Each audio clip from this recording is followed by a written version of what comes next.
All right, good journey, everyone. Welcome to Space Oats Live, a Star Wars podcast. I am the Crucial Crew member, Jay, and today is August 1st, 2023.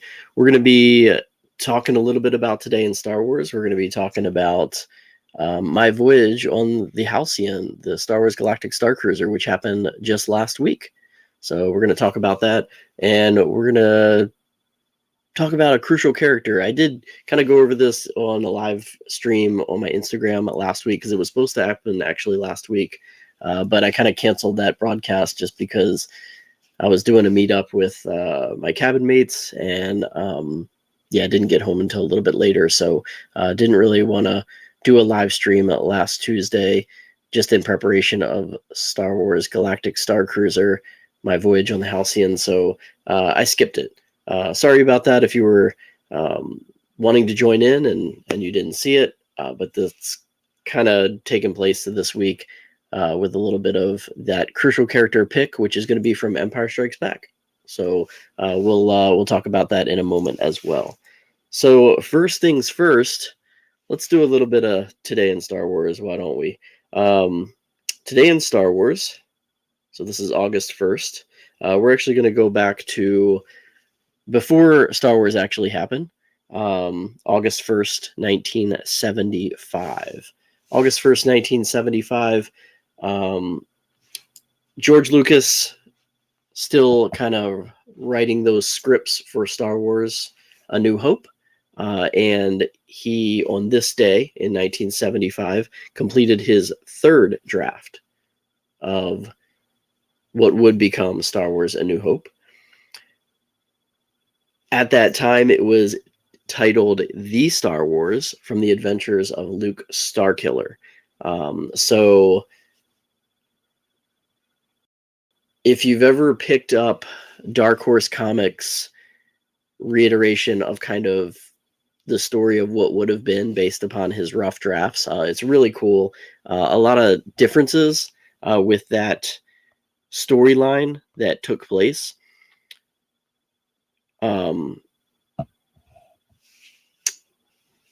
The third draft actually opened with a quote from the Journal of the Wills, and we've come to have that incorporated into Star Wars canon now a little bit more, the Wills and so forth, and maybe we'll learn a little bit more of that when we get to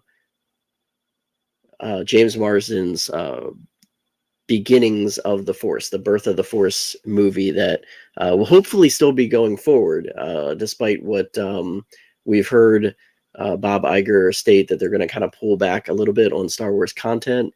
Don't know what that means. We had 3 new movies announced at Star Wars Celebration this year, so hopefully those are all moving forward. If anything, I hope that one's moving forward the most, because that one was the one I was most excited about. So it would be that Dawn of the Force age. And hopefully we'll be able to learn a little bit more of the Wills, get to see them, see that in live action, that story, that beginning of the Force, and we'll learn a little bit more about that. In that quote, it talked about the Son of Sons. An interesting kind of title, so to say, the Son of Sons. So kind of almost foreshadowed a little bit, I guess, of Luke being a son of Darth Vader, a son of Anakin Skywalker on a planet with 2 suns. Maybe that's kind of how that came out of that. I don't know. But interesting title that we've never really heard before that was mentioned there. The draft also featured a scene where Kenobi told Luke Starkiller that his father, Anakin, was killed at the Battle of Condon. So a little bit different from actually what happened. If you are to take the story for what it is from the point of view where Anakin Skywalker actually died and was reborn, it kind of was Coruscant, right? Because that's when he became Darth Vader. Was when he made that decision to turn to the dark side and side with Darth Sidious. So, or you could take it that He still maybe had good enough in him where Obi-Wan felt that he was still Anakin Skywalker until he defeated him on Mustafar. I know people go one or the other in that one, but I feel he made that decision on Coruscant, and that's when he became Darth Vader, and Anakin Skywalker was at that point in time dead as far as a being. The third draft was kind of getting slimmed down. George Lucas finally slimming down the dialogue a lot, significantly less than he had in the previous two drafts at that point. And obviously we know that this continued on and eventually became Star Wars A New Hope, or Episode 4. So, which really didn't even really get that title until after it was released, when it was a success and we knew that there was going to be another movie. Was when that title was actually added officially to the movie in theaters, giving that Episode 4 title with A New Hope as the subtitle. That's why everyone just references Star Wars A New Hope as Star Wars, because that is what was the original title of the film as it was released. I'm going to go ahead and switch camera angles real quick. Just kind of, there we go. So that is a little bit of today in Star Wars. Again, if you are interested in those rough drafts, a really cool pickup is the Dark Horse comics, where they basically go back and kind of take that story, those original drafts of George Lucas, and kind of bring them into a comic book format story, which is really cool. I thought it was an interesting take on the storyline. I thought it would have worked just as well. As completely different, honestly, but I thought it was done very well, and the good 5-part series. I think it was 5-part series. There's issue 0 that kind of has a lot of the concept art from the films, which you do see a lot of that brought forth now in the newer content from Star Wars being reused in that way. So go ahead and pick that up if you can find that anywhere. It's a really good read if you're a Star Wars fan. Highly recommend that. I have the original issue run myself, so really good thing for your collection if you're not too much of a Star Wars comic collector, but you want to get stuff that's really tied to the history of Star Wars. That's a great pickup for you for your bookshelf. So, all right, now let's move on to what I'm really excited about talking about, and that is Star Wars Galactic Star Cruiser, my voyage last week. So got something in my eye. Apologize if I'm going to be like doing this all night. I don't know. My allergies are really acting up this weekend, so that's why I might sound a little different, but it's kind of crazy. The pollen down here is just insane right now in Florida. But anyway, Star Wars Galactic Star Cruiser, my voyage on the Halcyon. Boarded last Wednesday. Like I said, Tuesday night, the reason why I didn't do a broadcast was because I was sharing some time with my cabin mates, Amy and Ben Efting, two amazing people that invited me on this trip with them. I would not have been able to do this without them. So just gracious to them, and will always be gracious to them. It's just crazy how amazing that was for that invite. So we met up kind of beforehand with some others at Abracadabra over on we had dinner first over at Alien Compass at my current work location, Yacht and Beach Resort, and then we walked over to Abracadabra and had a couple drinks over there. Well, at least I did anyway, with them, and met up with some others over at that area as well, and just got ready for Galactic Star Cruiser. Sharing our excitements, our kind of disappointment in its closing, wishing that this wasn't our last cruises, my one and only cruise, but just chit-chatting about the amazing experience that it is, just for me working there for one, and then as well now looking forward to it being a passenger, and what I was hoping to achieve on that cruise. So plan was to try to get there and be the first person to arrive I actually was the first person to arrive, by the way, even though I was not the first one in line. But I was the first one there in the parking lot. But I kind of parked a little bit, a couple rows away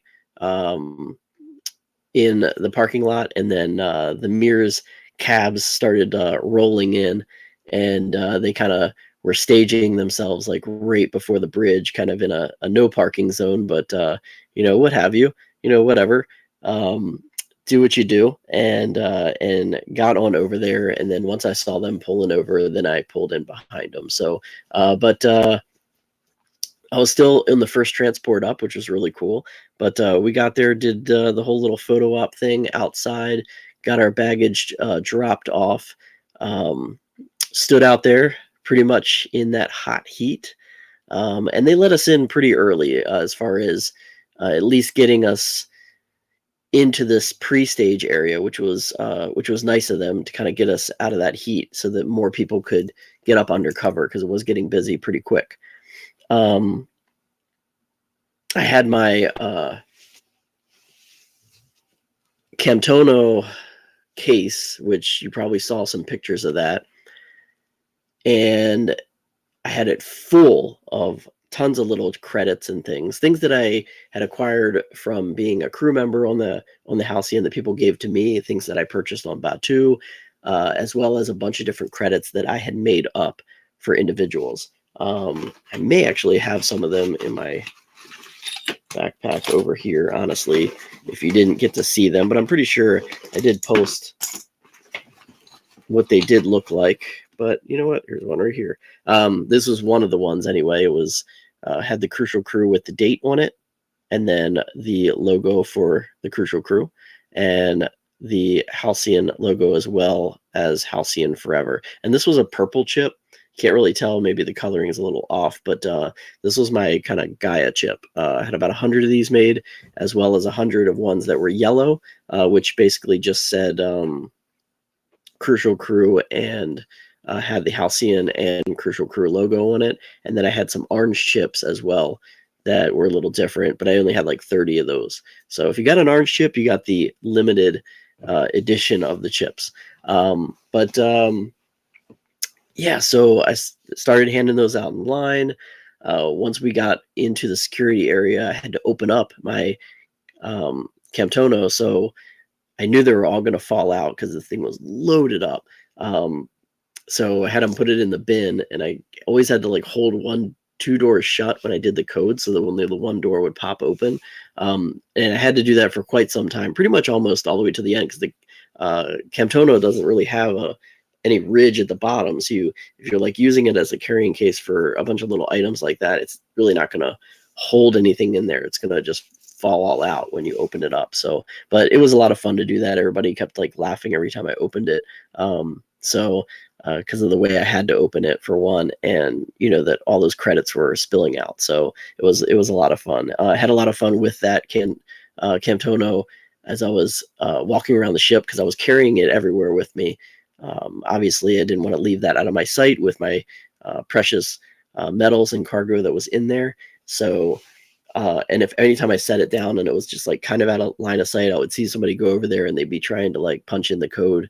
Of course, they're not going to guess my code, so and then I would go over and harass them for trying to steal from me. So it was some good fun to be able to do that, to interact with ones in that way, and have that was a lot of fun. It drew a lot of attention with me having that, which was pretty cool for an accessory for my character, which was that was one of the big things that I wanted to do, because I kind of was going for that smuggler space pirate vibe, which I think I pulled off pretty well. If you saw my costume, there's a lot of pictures. I did post a bunch of pictures from me from the first night, at least with that costume. The second night, I don't have many really out there.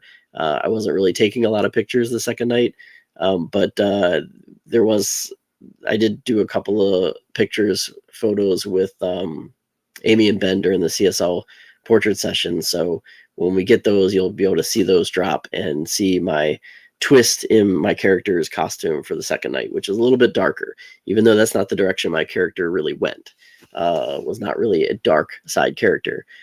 He's just misguided, misunderstood, misinformed, because he really doesn't know much about his past. So, but he ultimately made the right decisions in the end, as far as I'm concerned. So yeah, once we boarded the ship, going up the transport, obviously it was, I'd been up that transport thousands of times, not thousands, but hundreds of times. But doing it with other passengers, boarding the Halcyon for the first time was surreal. To be going up that first transport, having the doors open and being on the other side of it, whereas I used to be a crew member waiting there sometimes to escort passengers to their cabins. Now I was going to be escorted to my cabin, so it was pretty awesome to be on the other side of the stage, so to say. We boarded the Halcyon. We got escorted to our cabins. We were on the 5th floor. 5206 was our room, was our cabin number. So just down the right, not too far. So didn't have to walk all the way down the corridor, which was really cool. But kind of in the middle of things, coming out of the cabin, just go one flight down, one flight up, which was really awesome. Got into the cabin. Some of our luggage was there. Some of our cargo was not there. We kind of just unloaded a little bit of what we had, got some things ready. Wanted to kind of get right back up there because we wanted to get into Spirits of Adventure and sign up for that, as well as Cantina Chronicles, and then go get some stuff at the Chandrila collection. So pretty much immediately after a real quick hello to D3, we went up to the atrium. I went right into the Sublight Lounge to sign us all up for Spirits of Adventure, because I wanted to do that. So went in there, did that. Then immediately went over to Chandrila Collection, because Amy went over to Passenger Services and she got us signed up for Cantina Chronicles. So we got into the first 12 and 12:30 of those activities on the second day, on the Batu day, which was great because we didn't really feel like we were going to stay on Batu that long. Went over to the Chandrila Collection and bought pretty much everything that I hadn't really bought from previous times where crew members could purchase some items. The items that I wanted that I hadn't gotten yet. That being the coaster set, the chip set, the Sabak chip set, the pen, the what else did I? Oh, the pins, the secret pins, which I couldn't get till the next day. Actually, I didn't buy those right away because you couldn't. D3 action figure, the SK action figure. Those items I had not yet purchased. Obviously, D3 was not available yet, so I was able to purchase her and get that, as well as D3, which SK, which I hadn't bought that one either. So, but those are the only things that I really hadn't purchased that I wanted to go ahead and take care of. They were out of some things I noticed when I was there. The little stud earrings were no longer there.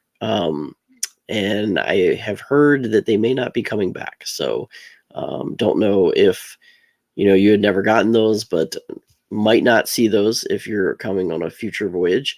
Those stud earrings are gone, unfortunately. The other thing that was not there, we also bought the mug. I forgot about that. We bought the CSL mug. I really didn't want it, but my wife wanted it. So, and honestly, it's not a bad mug. It looks pretty cool. Now that I have it, I like it. I also noticed that they did not have any of the necklaces that are really tight. Not this one, but the other one that's kind of silver and it goes around and then it comes to a point. That one they did not have either. So, so if you were looking for that necklace, not sure if that's going to be coming back or not either. But that was no longer there as well. Everything else I think I pretty much saw. So didn't look like anything else was out. I know one of the mystery pins, the special pins that you can get on later in the day or day 2, they did not have. They were kind of out of. But that's okay. I got most of them. So after Chandrila Collection, we took all of our stuff back to the cabin, went ahead and just ran around a little bit, kind of went our separate ways, started heading around and unlocking some things, going into the climate simulator, scanning some stuff in there, scanning some cargo, just talking to passengers, handing out some credit chips, going to get some lunch. We went and got some lunch kind of right away.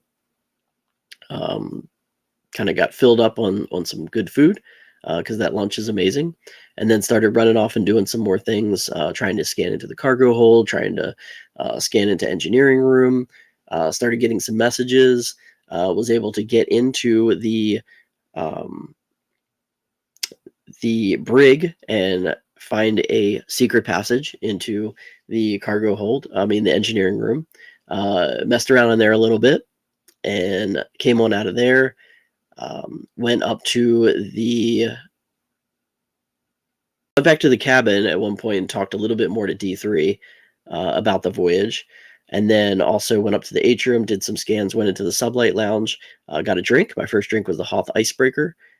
Just wanted to get that one out of the way because I knew I didn't really like that one because it was kind of sweet. So got that one out of the way.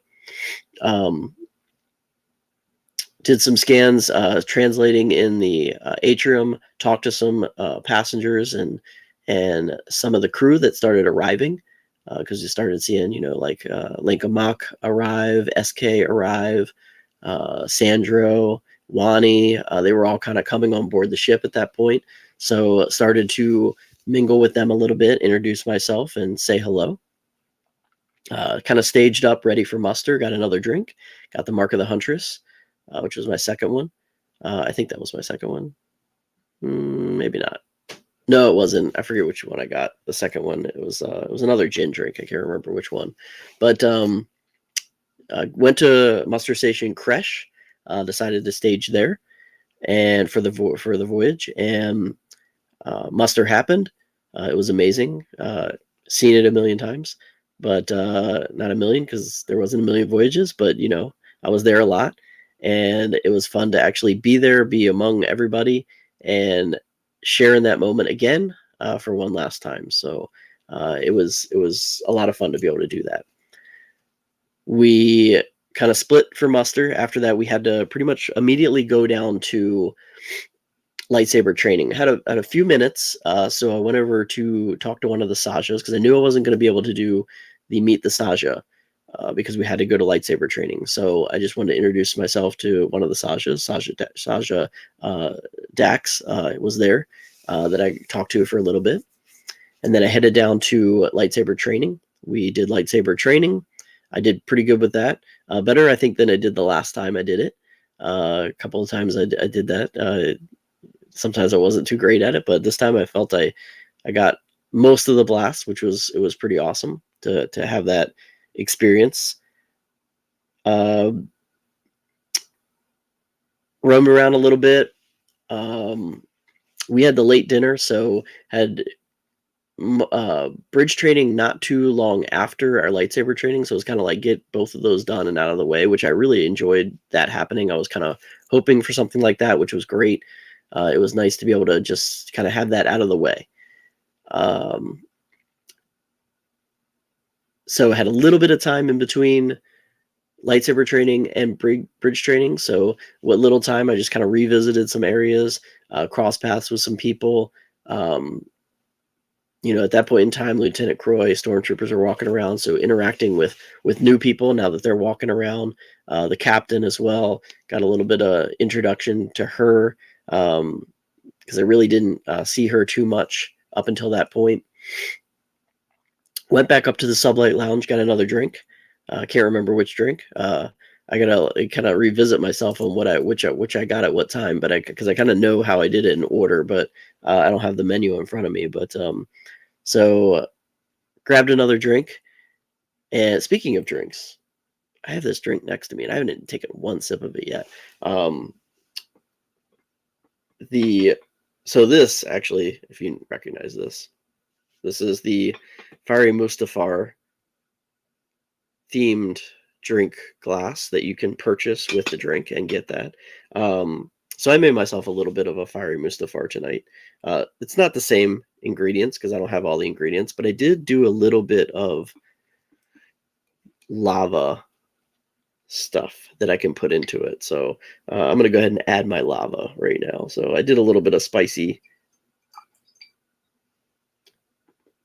additive on my own to make it a little bit of a fiery Mustafarian, as you would.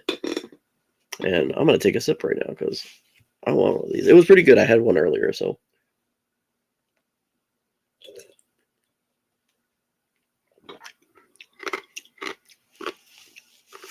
Not as good as my first one. I spent more time on the first one, so it may have like settled a little bit, which because it's been sitting for a little bit. But anyway, the black lava salt really makes it. So I went into bridge training. I honestly did not do very well in bridge training this time. Yeah, I don't know. Blue Banthas. We were the Blue Banthas. But we started off at the gun section, the weapon section, and then went up to systems, loaders, and then we did shields last. I think that's how we went. Pretty sure that's how we went. Could be wrong. I don't know the order. Anyway, did okay. Loader station, no problem. I always was really good at that station. So it was good times being on the bridge for that. We were there with yeah, I don't know. I can't remember. But anyway, oh, Patrick's joining in. He's late. He's late. Don't worry, I'm not too far into my voyage. So yeah, so bridge training as usual is a great. It's I want to say it's my favorite out of the two experiences. I like bridge training better than lightsaber training. Just the way it feels more realistic. With that window is just outstanding into space. You can't beat that viewport on the bridge. I think that on the ship is one of the places that really makes you feel like you're actually on a spaceship. Is that bridge. That bridge window viewport is amazing.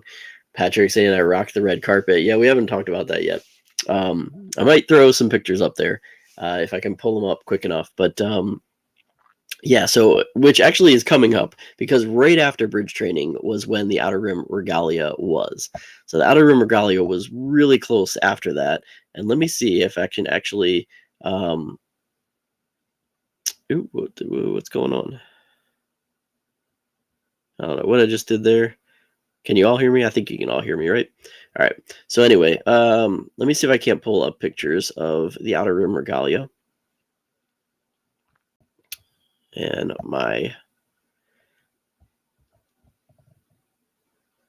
walk down the red carpet. If I can find those photos real quick. I had really literally like saw it going on and then had to like run out of there to go jump into that like real quick. Oh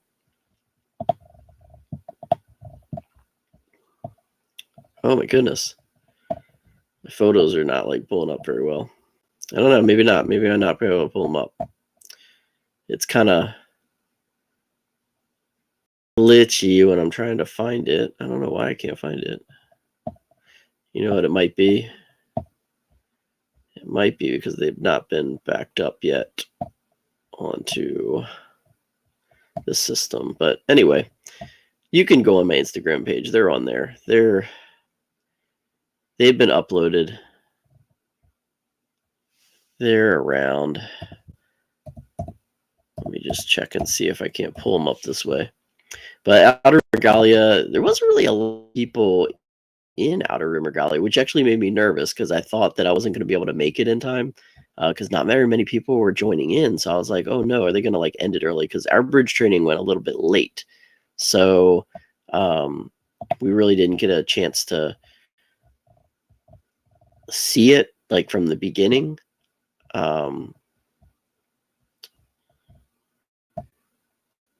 What's going on there? My video is lagging a little bit. Yeah, because I'm trying to Yeah, my bad. I'm doing too much on the computer. Hopefully it'll stop in a minute as I get some of this stuff going here. I think it's just because of like the photos being so high quality, and I'm trying to like pull it up, that it's just taking a little bit of lag time there. So, but yeah, I don't think I can be able to pull that up. Anyway, you can look at them. They're on my Instagram page. We'll just forget that whole thing. Yeah, it's lagging again because it's there we go. All right, should be good now because I got rid of that old page. I don't think they're backed up yet or not, but anyway, that was fun. I literally ran out of the bridge, ran up, and like was right behind somebody else to be able to get into that outer rim regalia. I wish that kind of somebody would have had a video. I don't know if anybody did take a video, but had I been able to set that up a little bit, I could have possibly asked somebody to take the video of it. But I ran up there. I had my Camptono as well, walking the red carpet. At that point in time, I was wearing my shades a lot. That was kind of the point where I kind of just like took the shades off and finally made that reveal of my actual face, which I had two different colored eyes. The different colored eyes pulled from Spy Dancer. Love that episode of Visions, Volume 2, so I figured I'd bring a little bit of that species of being, not so much with the horns, but just with the different colored eyes. I knew I wanted to do that. I knew I also wanted to bring about that like shiny glitteriness of like a Canto Bite person with a lot of wealth and flash to them. Always walking around with credits in my hands. I always had a handful of credits everywhere I went, and I was always like flipping the credits up and down, just kind of showing off, that I have credits, or those metal Cortosis chips that I had is what they were. So I wanted to show that off. So I was trying to be like flashy, showy in that way. The first night, that blue kind of steampunk pirate smuggler look was to draw attention. So I wanted to get people's attention. I want people to notice me. I wanted the characters to notice me. I wanted to not really know what side I was going for in that way. So like the blues, the shininess, the flashiness of it, you didn't really know which way my character was going, which side they were going to be on. I could have been full on smuggler. I could have actually been somebody who supported the First Order. I could have been somebody who was a spy for the Resistance. Whatever it could have been, nobody would have known. That was the point of my character, to be kind of hidden as far as my agenda, and really just make connections with everybody on the ship.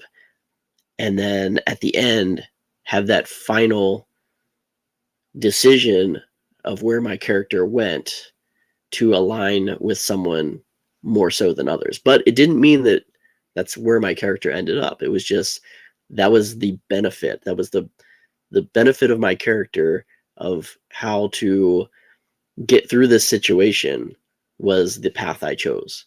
But ultimately, that still doesn't mean that my character ended up continuing down that path. So that was the main thing about that. So it's interesting that my live stream only says that I've been live for like 3 minutes and 51 seconds. I don't understand that. Now I'm kind of worried that things didn't start. But anyway, that's kind of weird. My counter is, I don't know if it's either off or whatever, but anyway, because I should be 35 minutes in. So, but anyway, I guess I'll find out when I watch this later. You never know, right? You never know. Anyway, red carpet, outer rim regalia, finished that. At that point in time, I spent a lot of time in the sublight lounge. No, I was running around the ship a lot, so I was doing a lot of talking. Anytime I saw a character somewhere, I would kind of just walk and talk with them. I would go in and out of the sublight lounge. I would, I probably grabbed another drink at that point in time, ran down and did a little bit more on deck 4, deck 5. I remember Gaia's being in the atrium when Gaia's luggage arrived, so I helped sort all that out. I helped decode that message that Gaia had sent. Helped get that luggage down to the cargo hold with the troopers. Being there, kind of interacting with Sammy. That was kind of my first interaction, like personally with Sammy, was during that whole time period. So kind of that introduction to him. I also had that time to actually run into SK and actually tap in with SK and meet SK personally, which I wanted to make sure I did. That was one of the big goals of mine because I'm a big droid fan. So I wanted to make sure that I stepped into that part of it and made sure SK knew that I was on his side, on their side. And yeah, ran around and did some more, went into the engineering room, did some, just a lot of interaction with people, which is the big thing. And that's what makes it so much fun is the more people you talk to, the just getting into that story, just diving in, which honestly, I got lost in it. I remember talking to Sandro a little bit, just chit-chatting with him and starting to get that whole involvement with him and Wani and Gaia and him writing songs, which was really awesome to be able to do. During the first dinner, when it was kind of like light, I remember really just trying to kind of just hang out in the sublight lounge. But I did like run around a little bit more just to make sure I was interacting with certain people that I was seeing that Wookiee that was on board, kind of getting involved with that a little bit. Yeah, just it's like so much stuff going on, so much stuff. Dinner, our dinner was late, so we had that 8 o'clock dinner, which was the Gaia show, which was outstanding. We were right, our seats were really good. We were on the floor. We were back, further back from the captain's table, so back behind the captain's table, which I actually personally love that spot for the show. I couldn't have asked for like a better. Oh, awesome. Cool. Yeah. Have a good night. Yeah. 4:30 does come fast. I remember those days. So yeah. Tabuite, thank you for joining in, Patrick. Appreciate it. I know you'll be listening later as well. So yeah, it was a really great dinner. Really amazing. Show was awesome. I mean, Guy puts on it. We had the glow sticks that were handed out, and we all did the glow sticks, which was a lot of fun. After dinner, went up for the droid bolting, was up there for that. And the toast was kind of really front and center. I was right there in the middle where the benches are, like right behind it. So was involved with right there within that toast, which was really awesome, that group. And yeah, and then the rest of the night, we just kind of hung out in the sublight lounge, talked in the atrium. I ran around and just kind of soaked everywhere in where there was no passengers at the time, which was great to be able to do. But hung out in the sublight lounge, just chilling with some people, great passengers, talking, having a lot of fun, getting some drinks. It was awesome. Next day came around really quick because we didn't get much, or at least I didn't get much sleep. Woke up, went down, had breakfast, got down to Batu really early. My data pad flashed open, and because I had pretty much gained the trust of everyone with high trust, and my familiarity was high with everybody except for Captain Keevan was low. I got missions from everybody. Everybody gave me missions. So, and I wanted to do them all. So I did all the missions, did every single one of them. And we ended up having a photo op in front of the Millennium Falcon, which I haven't seen the photos yet from that. Kind of want to see that. A bunch of us met up down there. It was, I want to see how they turned out. We rode Smuggler's Run. Did not ride Rise of the Resistance, but finished the missions off for that one. Went in because we also had a Ogus Cantina reservation, so we went in there. Didn't really stay the whole time, just got like one drink and then bolted. But at least did that in character, which was a lot of fun. Got back ship kind of early because we had that Cantina Chronicles. Cantina Chronicles was really cool. I had done that as a crew member. Kind of heard that whole storyline, kind of helping some of the crew members train with that. But being a passenger, just kind of sitting there and really just laying back and being in the Sublight Lounge as it was going on was a lot of fun. Spirits of Adventure right afterwards, which was really cool because I never experienced that before. So that was a lot of fun. After that, I started, again, just kind of following up on some of the missions that I did on Batu. That with unbolting SK, which I think I did a little bit earlier when I got back on the ship immediately. But getting into the cargo hold, scanning things in the cargo hold, doing that. Getting into the engineering room a little bit more, and doing all sorts of other things within the ship. So it was a lot of running around again, all the way up until I had that. I can't remember if my bridge meet was, I think my bridge meet was first on the second day. So went in there which was with Sammy, and did that, which was helping out with commandeering that TIE Echelon. And Lieutenant Croy came in, and I think he came in that day. He may have came in on our first day. I can't remember now. I'm getting them kind of both mixed up, but I think he came in on the first day on our bridge training. Second day we had Sammy come in, helped with our mission on the bridge with the TIE Echelon. Because I was split up at that point, I went down to the lightsaber training because I had a meetup with a secret meetup, and did that experience, which was amazing. This was all during like the first dinner time frame.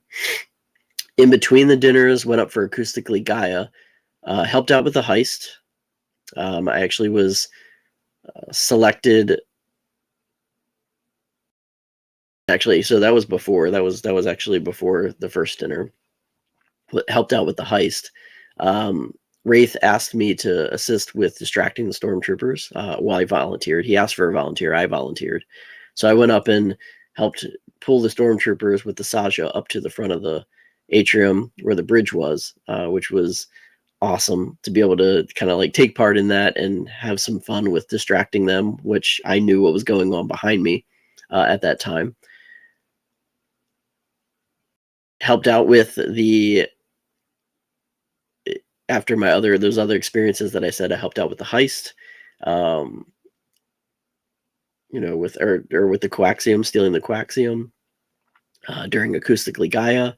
After Acoustically Gaia, before Acoustically Gaia, I got my Gaia poster that I got from Star Wars Celebration stamped by Gaia, which probably is the best thing that came out of it, because I'm sure there's not very many people out there that, for one, have that poster, because not very many people went to Star Wars Celebration London and got it. And two, to remember to bring it on board, or have the ability to bring it on board and get it stamped by Gaia. So not just that little postcard that they were selling, which they didn't have those either. That was another thing that they were out of, just so you know. They did not have those in the Chandrilla collection. So I was glad that I actually brought that. I got her to stamp it. Her stamp is on there. It's kind of hard to find, which I kind of like because it's almost like a hidden Easter egg on that poster. So pretty awesome to be able to have that on there. Went into the Sublight Lounge and kind of shared in the moment with Gaia and Sandro. And so my Gaia was a Gaia that I've known since the very beginning, and it was really awesome. This was the first part of the trip that actually hit me emotionally. I mean, honestly, but besides a little bit earlier when we were down at the cargo hold after the heist, which a lot of people know about that experience as well, where you kind of really have that intimate session with Gaia and Wraith Cole down there in that cargo hold. Being a part of that heist and my Wraith on the cruise, a lot of people know him as the Joe Rody Wraith. I've known him since the very beginning, and just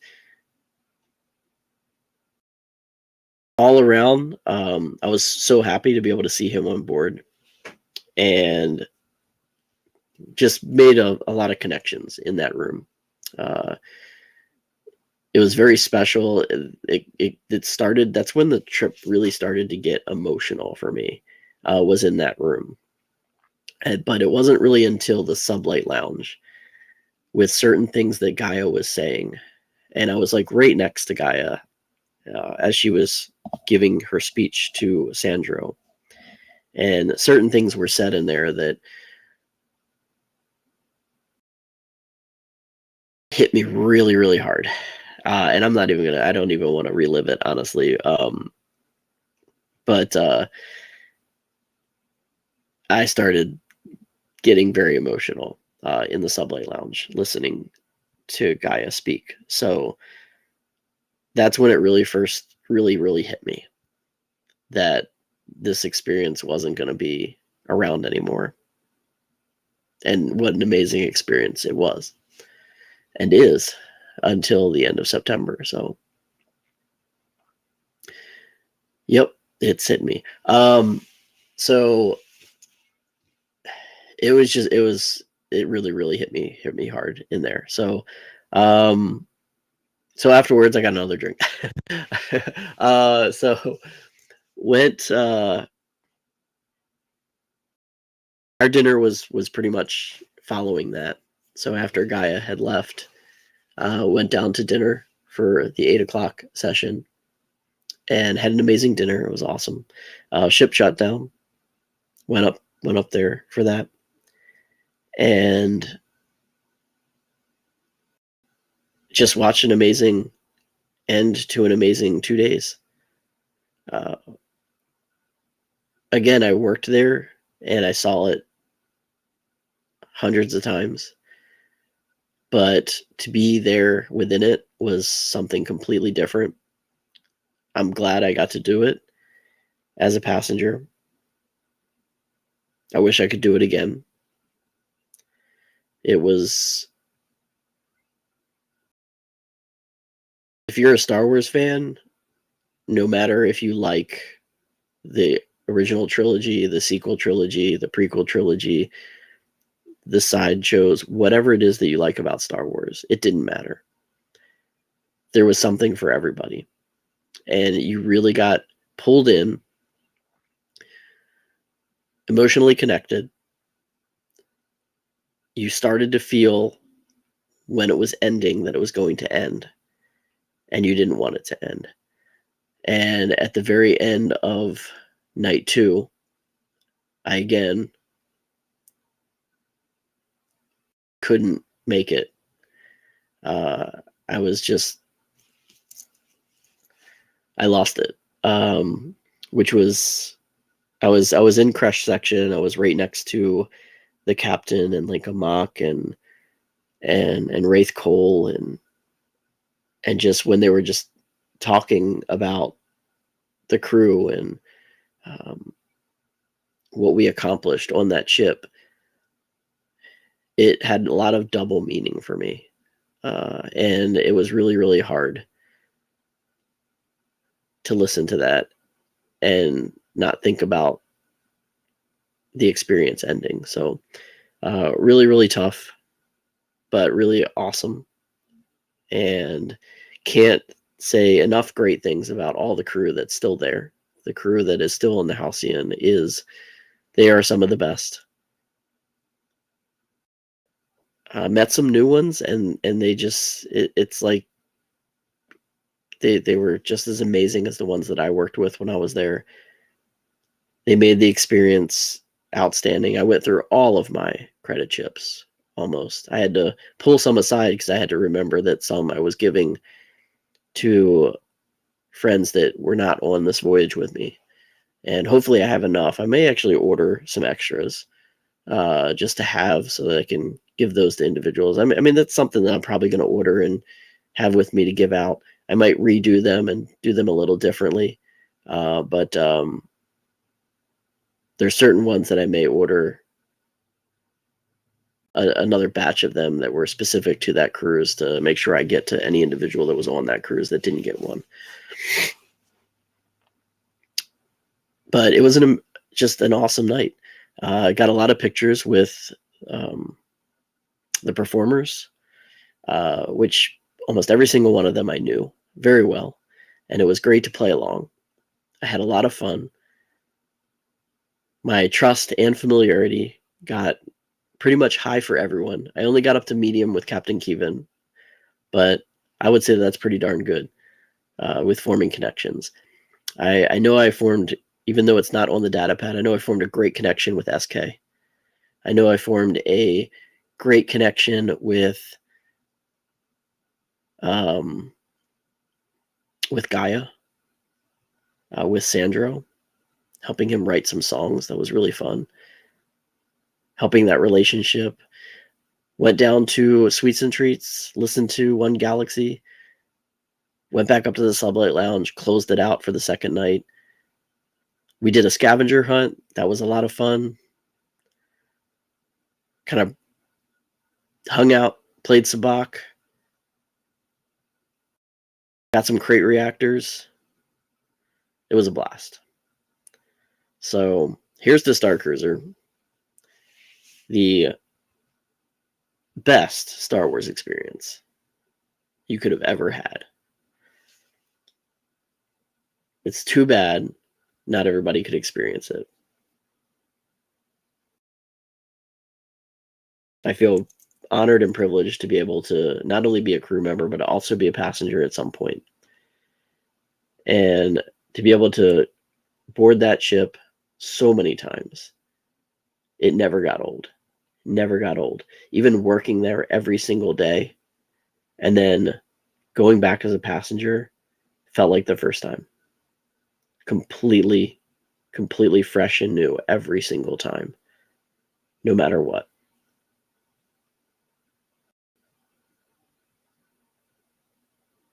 Thank you to Ben and Amy again. Without them, it would not have been possible for me to be able to go. They're amazing people, and honored to have been able to do that trip with them. It was amazing. So there was a lot of other things I was going to do tonight.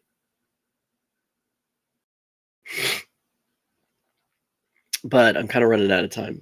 So probably not going to do that tonight. But I am going to real quickly just reiterate what my crucial character pick of The Empire Strikes Back is. I did that last week, and obviously I didn't do my stream. But my crucial character for The Empire Strikes Back, and I'm going to go ahead and stream this because I do have, I can screen share this one because I do have a photo up. Let me go ahead and pull that up. We're going to share this. So here is my crucial character pick of The Empire Strikes Back. The Imperial Probe Droid. I wasn't sure if I was going to go Empire or Rebel for this one. I decided, since I went with R2-D2 for A New Hope, I was going to go with the Empire for The Empire Strikes Back, because it's all about the bad guys, right? Now, this movie, The Empire Strikes Back, would have been completely different without the decision to send these Imperial probe droids out into the galaxy. The sole purpose was to find the rebels, and thousands of probe droids were searching the galaxy, and obviously there was not much faith put in them. The Empire didn't really have too much of an affinity for droids. They were around, but not so much as like the rebels, and really using droids to the fullest and relying on droids. The Empire had them, but they weren't in the forefront. But the Imperial probe droids were scouring the galaxy looking for signs of rebel bases. And one happened upon the planet Hoth, the Hoth system, and found the base and reported back. And if it wasn't for that probe droid, that communication never would have been, and the rebels may have gone a different way. The entire movie, I feel, relies on that probe droid, especially that one that did its job quick enough, because the elements probably would have gotten to him pretty quickly if it would have gotten to nightfall. So depending on what time he got there, he didn't have much time. They didn't have much time. And I just love the look of the probe droids, honestly. I actually have the action figure from when the Power of the Force, and I never took it out of the package, but basically that little, he blows up, and he's also got a torpedo that he can fire. But yeah, one of my favorite characters. I mean, droids. Droids are amazing, right? I love droids. So Imperial probe droid, I think, most crucial character of Empire Strikes Back. I didn't go back and look and see my post, but I knew that that Ben, he didn't know which way I was going. He picked Lobot. Lobot was very crucial, and maybe he'll be my pick when I go back and do these again in the future. And the second time around, maybe I'll pick the Rebels for Empire Strikes Back. But I wanted to go Empire this time, and I really certainly feel that this movie would have been completely different had it not been for the Imperial probe droid. Katie joining in could make an argument for the Wampa being a crucial character. If it hadn't grabbed Luke, he might have destroyed the droid. That is true. Yeah, the Wampa. That's an interesting way of looking at it. That's true. Yeah, that is true. But again, I kind of always just backtrack that. If there never was an Imperial probe droid, he wouldn't even it wouldn't even have been there for Luke to destroy. They could have just been still chilling on Hoth for a long time had it not been for those droids being sent out and that one probe droid for finding that rebel base. If it was a faulty droid and never would have found the base, they could have held up on Hoth for a long time. I mean, it was so remote, very little life on the planet. I think that would have been a great base to lay low on for a while and rebuild. But that probe droid found them. So here's to the Imperial probe droid. Tabuite. So that's going to be it for me tonight. I do have a box, just so you know. So here's another thing I was going to do, but it's running out of time, and I'm definitely not going to do this tonight. But I will do an unboxing. I might do this tomorrow, just so everybody knows. I'll probably post the video of my unboxing. But I got another Galaxy box. Let me stop my screen share here. I did get another Galaxy box. This time it's themed The Mandalorian. So pretty awesome. I love the boxes from these guys. So I'm going to unbox this tomorrow. So I don't know how I'm going to do it yet, but I'm going to unbox this tomorrow. I'll probably do it on my YouTube channel. So stay tuned for that. Maybe tomorrow afternoon, maybe. I'll do an unboxing, and then I'll post that. You can watch it a little bit later. But always some good stuff in these boxes. This is the third box I've gotten. Pretty fun stuff. This was an anniversary gift for my wife, so I always look forward to these boxes coming. And one was here when I got home from the Halcyon. So Star Wars never ends, right? Oh, and by the way, tomorrow, Young Jedi Adventures. We get more episodes of Young Jedi Adventures. So if you're off tomorrow, if you have time tomorrow, and you're a fan of Young Jedi Adventures, new content, new Star Wars stuff. I'm watching the first drop now as we're doing this stream. I love it. It's great. It's fun. Cool characters. RJ-83, awesome droid. Nash is a cool character. Kai, Liz, and oh my gosh, I'm forgetting his name. But anyway, love them all. Love the Young Jedi Adventures. It's not just for kids. I don't have kids. I still like watching it. But anyway, we're gonna call it a night. Thank you for joining in. Thank you for watching. If you're watching later, I hope you enjoyed it. Oh, you gotta watch Young Jedi Adventures. It's a blast. It's good stuff. It's a lot of fun. It's in the High Republic too. You get a little bit of High Republic feel to it, which is really cool. But yeah, thank you for joining in. Until next time, watch some Star Wars, listen to some Star Wars, read some Star Wars, play some Star Wars, do something Star Wars each and every day. Star Wars is amazing. Thank you for joining Space Oats Podcast. You can also follow me on Instagram, the Crucial Crew Member. Subscribe, like, all of that good stuff with this channel here. Getting a few more subscribers. It's been great. Thank you so much for all the support. And yeah, so have a great night. Have a great week. Look for me on Instagram Live. Look for my posts. Look for me next week. We'll do this again. Space Oats. Until that time, may the stars light your way. Have a great night, everyone.